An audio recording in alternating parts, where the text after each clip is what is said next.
Honorable CM Sri Chandrababu. We wholeheartedly acknowledge your efforts, sir. We wholeheartedly acknowledge your vision. My commitment to you is that we will stand by.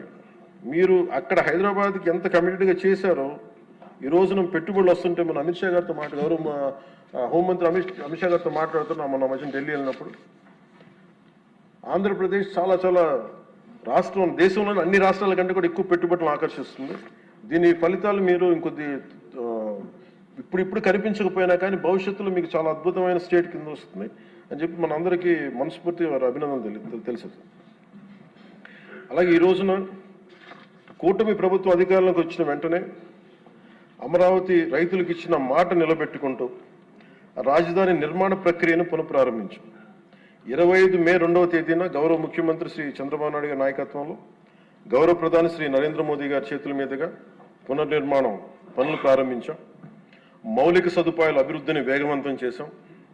World bank ADB నుంచి 15,000 కోట్లు, హడ్కో నుంచి 11,000 కోట్లు, నాబార్డ్ నుంచి 7,387 కోట్లు సమీకరించి పనులు చేపట్టాం. రాజధానికి పెట్టుబడులు రాక మొదలైంది. ఒకేసారి 15 జాతీయ బ్యాంకులు తమ కార్యాలయాల ఏర్పాటుకి శ్రీకారం చుట్టాయి.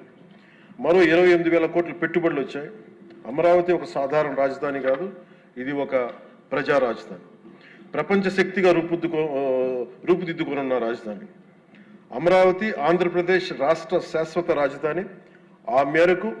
ఈ మేరకు అసెంబ్లీ సాక్షిగా ప్రభుత్వం శ్రీ నారా చంద్రబాబు నాయుడు గారు ప్రవేశపెట్టిన తీర్మానానికి జనసేన పార్టీ తరఫున మనస వాచ కర్మణ సంపూర్ణ మద్దతు తెలియజేస్తాం. జై హింద్.